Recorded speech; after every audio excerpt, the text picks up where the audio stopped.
7 भाइयों ने अपने माता पिता के मर जाने के बाद अपनी ही बहन के साथ ऐसा काम किया जिसे सुनकर आपकी रूह कांप जाएगी। बहुत पुराने समय की बात है। एक गांव में एक परिवार रहता था जिसमें 7 भाई और एक बहन थी। उनके माता पिता जल्दी ही गुजर गए थे, इसलिए बच्चों ने भी कम उम्र में ही व्यावहारिक काम करना सीख लिया। 7 भाई अपनी बहन से बहुत प्यार करते थे और बहन भी अपने जान से प्यारे भाइयों का बहुत ख्याल रखती थी। इसी तरह समय बीतता गया। एक दिन 7 भाई शिकार पर गए हुए थे। शाम होने को थी, तभी बहन उनके लिए भोजन तैयार कर रही थी। जब वह सब्जी के लिए हरी साग काट रही थी, अचानक चाकू की धार से उसकी उंगली कट गई और खून बहने लगा। पहले तो वह घबरा गई, लेकिन तुरंत खुद को संभाल लिया। उसने सोचा, अगर भाइयों को पता चला तो वे बहुत परेशान हो जाएंगे, मुझे उन्हें यह बात नहीं बतानी चाहिए। उसने बहते खून को अपनी ओढ़नी से पोंछना चाहा, किंतु फिर सोचा कि अगर भाइयों ने ध्यान से देख लिया तो उन्हें सच मालूम पड़ जाएगा। बहुत सोच विचार के बाद जब कोई उपाय नहीं सूझा तो उसने अपना खून उसी साग से पोंछ लिया जिसे वह पकाने वाली थी। शाम को जब 7 भाई घर लौटे, बहन ने सभी को खाना परोसा। आज का साग इतना स्वादिष्ट था कि 7 भाई अपनी उंगलियां चाटते रह गए और बोले, बहन आज का साग तो लाजवाब बना है, ऐसा स्वाद पहले कभी नहीं आया। बहन उनकी बात सुनकर मुस्कुरा उठी। उसने सोचा, चलो भाई खुश है, यही बहुत है। लेकिन कहानी यहीं खत्म नहीं हुई। अगली सुबह जब 7 भाई शिकार पर गए तो आपस में कल के साग की चर्चा छिड़ गई। सबने तय किया कि आज बहन से जरूर पूछेंगे कि उसने ऐसा क्या डाला था। शाम को वे जल्दी लौट आए और देखा कि बहन खाना बना रही है। बड़ा भाई उसके पास गया और बोला, बहन सच बताओ, कल साग में तुमने ऐसा क्या डाला था कि उसका स्वाद इतना अद्भुत हो गया। बहन ने पहले तो बात को टालना चाहा, मगर बड़े भाई के बार बार पूछने पर उसने सच बता दिया। उसने कहा, कल मेरी उंगली कट गई थी और उसका खून उसी साग में मिल गया था। ये सुनते ही बाकी 6 भाइयों के चेहरे का रंग बदल गया। शाम को जब सब भाई एक साथ बैठे तो बड़ा भाई बोला, सोचो, बहन के खून की कुछ बूंदों ने इतना स्वाद दे दिया तो उसका मांस कितना स्वादिष्ट होगा। बाकी भाइयों ने भी उसकी इस क्रूर बात पर सहमति जताई और बोले, हाँ अवश्य ही बहन का मांस बहुत ही लजीज होगा। अब 6 भाइयों को बहन का मांस खाने की लालसा जाग उठी, लेकिन सबसे छोटे भाई को यह सुनकर गहरी बेचैनी हुई। उसने सोचा, यह कैसे हो सकता है कि कोई अपने ही खून से ऐसा भयानक विचार करे। तभी बड़ा भाई बोला, कल हम बहन को शादी का झांसा देकर जंगल ले जाएंगे, वहाँ तीर मारकर उसे मार डालेंगे और उसका मांस खाएंगे। बाकी भाइयों ने हामी भर दी, लेकिन छोटा भाई अपनी प्यारी बहन को बचाने के लिए भीतर ही भीतर तड़पने लगा। वह खुलकर विरोध नहीं कर सकता था क्योंकि 6 भाई एक तरफ थे और वह अकेला। अगले दिन बड़े भाई ने बहन को बड़े प्रेम से बुलाया, प्यारी बहन, अब तुम शादी के लायक हो गई हो। हमने तुम्हारे लिए एक बहुत ही सुंदर और योग्य वर ढूंढ लिया है। आज हम तुम्हें उसका घर दिखाने ले चलेंगे, तुम तैयार हो जाओ। बहन यह सुनकर बहुत खुश हुई। आखिरकार वह भी अपना घर परिवार बसाने का सपना देख रही थी। वह उत्साह से तैयार हुई और भाइयों के साथ चल पड़ी। रास्ते भर बहन बेहद खुश थी, लेकिन लंबा सफर तय करने के कारण वह थक गई थी। उसने बड़े भाई से पूछा, भैया मेरा ससुराल अब कितना दूर है। बड़ा भाई मुस्कुराया और सामने की ओर इशारा करते हुए बोला, देखो वही रहा तुम्हारा ससुराल, वहाँ तुम रानी की तरह राज करोगी। बहन यह सुनकर बेहद प्रसन्न हो उठी। बहन उत्साह से आगे की ओर बढ़ने लगी, लेकिन जैसे ही वह थोड़ा आगे बढ़ी थी कि अचानक उसके सभी भाइयों ने उसे पकड़ लिया। बहन कुछ समझ पाती उससे पहले ही भाइयों ने उसे पेड़ से बांध दिया। भैया यह क्या कर रहे हो, उसने घबराकर पूछा, पर उसके भाइयों के चेहरे पर अब किसी प्रकार की दया या प्रेम नहीं था। बड़े भाई ने आदेश दिया, इसे कसकर बांध दो। अपने सभी भाइयों को हत्यारे के रूप में देखकर बहन का हृदय दहल उठा। वह फूट फूट कर रोने लगी और भगवान को याद करते हुए कहने लगी, हे भगवान, मेरे अपने ही भाई मेरी हत्या करना चाहते हैं, क्या इनमें से कोई भी मेरे लिए दया या प्रेम नहीं रखता। उसकी बातें सुनकर छोटे भाई की आंखें भर आईं। उसका हृदय कांप उठा, लेकिन 6 भाइयों के खिलाफ जाने की हिम्मत उसमें नहीं थी। बहन को बांधने के बाद बड़े भाई ने सबको बारी बारी से उस पर बाण से प्रहार करने का आदेश दिया। बड़ा भाई अपनी बहन पर पहला तीर चलाने ही वाला था, तभी बहन भाई के सामने करुण स्वर में गाने लगी, मारो मारो भैया छाती में लक्ष्य करके, भैया छाती में लक्ष्य करके, तुम्हारा तीर जंगल को जाएगा भैया। बड़े भाई ने कठोरता से तीर चलाया, लेकिन निशाना चूक गया। इसके बाद दूसरा भाई तीर चलाने को आगे बढ़ा। बहन ने पुनः वही करुण गीत गाया। दूसरा भाई भी निशाना साधने में असफल रहा। एक एक करके सभी 6 भाइयों ने अपनी बहन को मारने की कोशिश की, परंतु हर बार उनका निशाना चूक जाता। अब सबसे छोटे भाई की बारी थी। सभी भाई उस पर चिल्लाते हुए बोले, पूरी ताकत से तीर चलाना, बहन को एक ही बार में मार डालना। अगर तुम असफल रहे तो हम तुम्हें भी जिंदा नहीं छोड़ेंगे। छोटे भाई के लिए यह स्थिति असहनीय। वह अपनी बहन से अत्यधिक स्नेह करता था। बहन ने जब छोटे भाई की जान खतरे में पड़ते देखी तो उसने मन ही मन निर्णय कर लिया, वह अपने प्राण त्याग देगी, लेकिन अपने सबसे प्रिय भाई को मरने नहीं देगी। उसने मन ही मन ईश्वर से प्रार्थना की, मारो मारो भैया छाती में लक्ष्य करके, भैया छाती में लक्ष्य करके, तुम्हारा तीर मेरी छाती को भेद जाए भैया। छोटे भाई की आंखों से अश्रुधारा बहने लगी, पर वह मजबूर था। उसने कांपते हाथों से तीर चलाया। तीर बहन की छाती में गहराई से उतर गया। वह दर्द से कुछ देर छटपटाती रही और फिर उसकी आंखें हमेशा के लिए बंद हो गई। 6 भाइयों ने अपनी कुटिल योजना को सफल होते देखा तो उनके चेहरे पर क्रूर मुस्कान आ गई। अब 6 भाइयों ने मिलकर बहन के शव को टुकड़ों में काट डाला। बड़े भाई ने छोटे भाई को जंगल से लकड़ी और पानी लाने को कहा। छोटा भाई भीतर ही भीतर बहुत ज्यादा चिंतित था। उसकी आंखों के सामने उसकी प्रिय बहन के शव को टुकड़ों में काटकर उसका मांस पकाया जा रहा था, लेकिन वह असहाय था। जब वह जंगल गया तो पानी और लकड़ियों के साथ कुछ मछलियां और केकड़े भी ले आया। उसने मन ही मन सोचा, मैं अपनी बहन का मांस नहीं खा सकता, लेकिन अगर मैंने विरोध किया तो ये निर्दयी भाई मुझे भी मार डालेंगे। जल्द ही चावल और मांस तैयार हो गया और भोजन परोसा गया।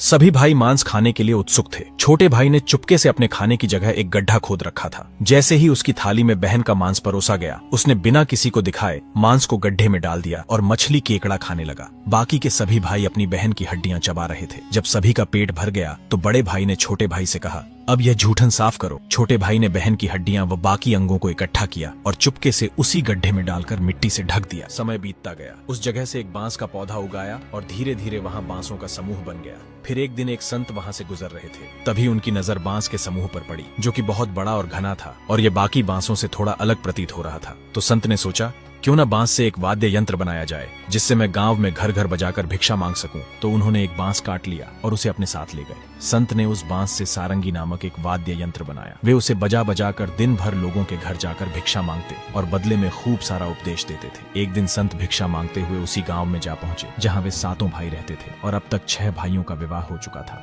लेकिन 7वां भाई अब भी अकेला था। वह अपनी बहन के दर्द को भूला नहीं था और इसीलिए उसने विवाह भी नहीं किया। जब संत बड़े भाई के घर पहुंचे, जैसे ही उन्होंने आंगन में कदम रखा, उनकी सारंगी ने खुद ही गाना शुरू कर दिया। न बजोरे सारंगी, यही है दुश्मन सबसे बड़ा। बड़े भाई के घर न बजोरे सारंगी, दया प्रेम सब छोड़कर रिश्ते में यही दाग लगाया।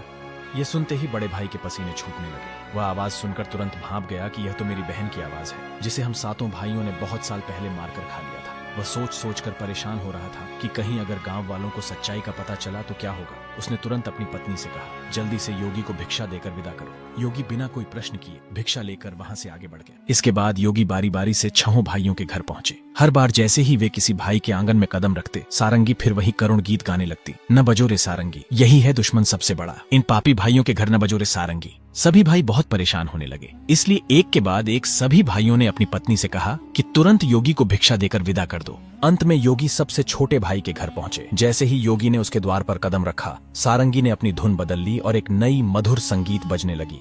बजोरे बजो सारंगी, मेरे सबसे छोटे भाई के घर। मन की बात मन में छुपाकर युग युग से रख रहा है। बजोरे बजो सारंगी, यही है मेरे सबसे प्यारे भाई का घर। यह सुनकर छोटा भाई चौंक गया और सोचने लगा, यह तो मेरी बहन की आवाज जैसी प्रतीत हो रही है।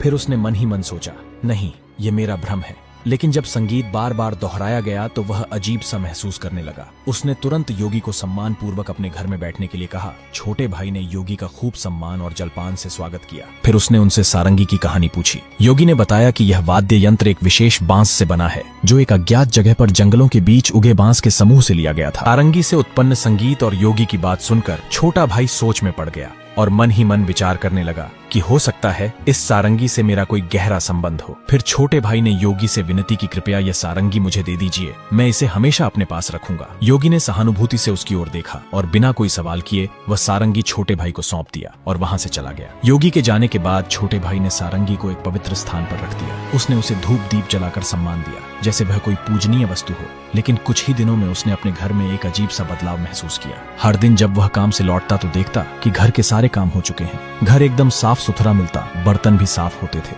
शुरू में उसने सोचा कि शायद कोई पड़ोसी या भाभियां मदद कर रही होंगी, लेकिन जब यह सिलसिला रोज रोज दोहराने लगा तो उसका संदेह बढ़ने लगा। उसने अपनी भाभियों के घर जाकर पूछा, क्या मेरी गैर मौजूदगी में आप लोग मेरे घर की सफाई करती हैं? भाभियां चौंक गईं।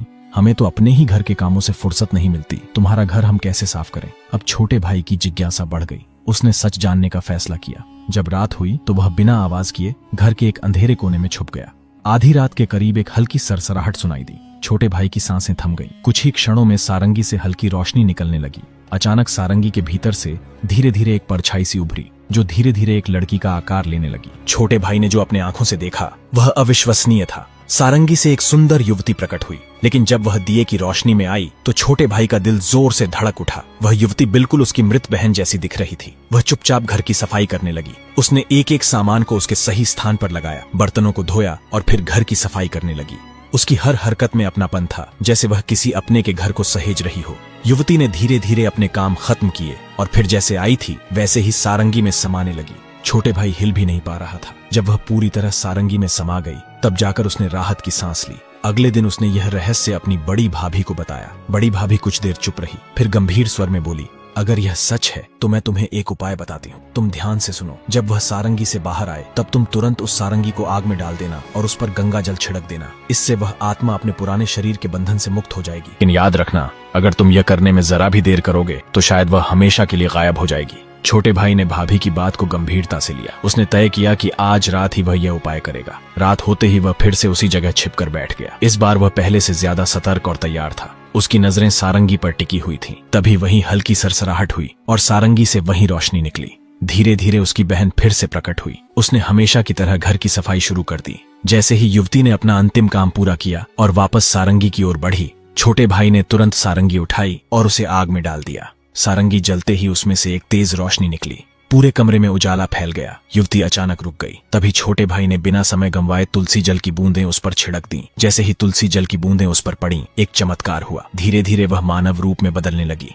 छोटा भाई चौंक गया। उसे अपनी आंखों पर विश्वास नहीं हो रहा था। जिसे वह एक हादसे में हमेशा के लिए खो चुका था, आज फिर से उसके सामने खड़ी थी। उसकी आंखों से आंसू बह निकले। वह दौड़कर अपनी बहन से लिपट गया। बहन भी भाई से लिपटकर जोर जोर से रो पड़ी। दोनों एक दूसरे को देखकर फूट फूट कर रो रहे थे। छोटे भाई ने अपनी बहन का हाथ पकड़ लिया, जैसे वह उसे कभी दोबारा खोना नहीं चाहता था। लेकिन कहानी यहीं खत्म नहीं हुई। छोटे भाई ने तय किया कि वह अपने 6 भाइयों को उनके पापों का एहसास कराएगा। उसने पूरे गांव के लोगों को इकट्ठा किया। उसके चेहरे पर दर्द और आंखों से आंसू बह रहे थे। उसने कांपती आवाज में कहना शुरू किया, आज मैं आप सभी को एक बहुत बड़ा सच बताने जा रहा हूँ। एक ऐसा सच जिसे सुनकर आपके रोंगटे खड़े हो जाएंगे और आपको अपने ही परिवार से भरोसा उठ जाएगा कि कोई अपनों के साथ भी ऐसा कर सकता है। लेकिन मैं ऊपर वाले से यही दुआ करता हूँ कि ऐसा किसी के साथ ना हो। फिर छोटे भाई ने बताना शुरू किया, मेरी बहन जो वर्षों पहले मर चुकी थी। ऐसे ही कहानी देखने के लिए चैनल को सब्सक्राइब करें और कमेंट करना ना भूलें।